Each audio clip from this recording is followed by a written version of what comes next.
നമ്മൾ കാണേണ്ട ഒരു കാര്യം, വികസന സംബന്ധിയായ ചർച്ചകൾക്ക് പ്രതിപക്ഷ നേതാവോ UDF സന്നദ്ധമാവുന്നില്ല എന്ന നിർഭാഗ്യകരമായ ഒരു പ്രശ്നമുണ്ട്. അവരാ വിഷയത്തിൽ നിന്നും മാറിയാണ് പലപ്പോഴും മാധ്യമങ്ങളോട് പ്രതികരിക്കുന്നതും പ്രസംഗിക്കുന്നതുമല്ല.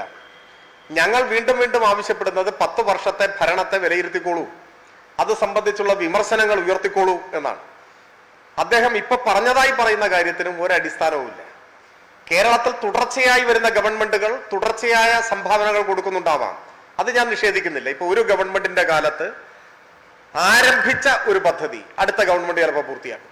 ഒരു ഗവൺമെന്റിന്റെ കാലത്ത് തുടക്കമിട്ട ഒരു പദ്ധതി, തുടക്കമിടുക എന്ന് പറഞ്ഞാൽ ചിലപ്പോ പണി തുടങ്ങുകയായിരിക്കില്ല, അതിനു മുൻപുണ്ടല്ലോ ആ പദ്ധതി തയ്യാറാക്കണം, ഭരണാനുമതി ലഭിക്കണം, സാങ്കേതിക അനുമതി ലഭിക്കണം, ആദ്യം സാധ്യതാ പഠനം നടത്തണം. ഇങ്ങനെയെല്ലാം വിവിധ ഘട്ടങ്ങളിലൂടെയല്ലേ വലിയ പദ്ധതികൾ കടന്നു വരിക. അപ്പൊ അതിന് ഒരു ഗവൺമെന്റ് തുടങ്ങിയാൽ ചിലപ്പോൾ അടുത്ത ഗവൺമെന്റ് ആയിരിക്കും തുടരുക, അതൊക്കെ സ്വാഭാവികം.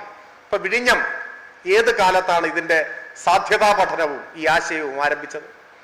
കണ്ണൂർ വിമാനത്താവളം. ഇപ്പോ കണ്ണൂർ വിമാനത്താവളം സംബന്ധിച്ച് അതിന്റെ സൃഷ്ടാവ് EK നായനാരാണ് എന്ന് പറഞ്ഞത് വേറെ ആരുമല്ല, CM ഇബ്രാഹിം ആണെന്നാണ് എൻ്റെ ഓർമ്മ. മുൻ കേന്ദ്ര വ്യോമയാന മന്ത്രിയും മറ്റുമായിരുന്നാണ്. ഗെയിൽ പാതി വഴിയിൽ ഉപേക്ഷിച്ച പദ്ധതിയാണ്.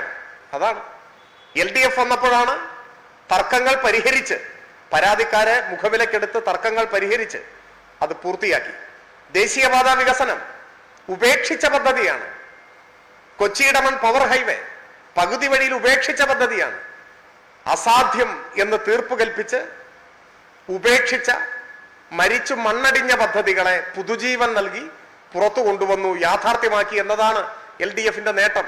ഇത് സംബന്ധിച്ച് വിശദമായി അവർക്ക് പറയാനുള്ള കാര്യങ്ങൾ അവർ പറയട്ടെ. വസ്തുതകൾ ജനങ്ങളുടെ മുൻപാകെ ഉണ്ട്.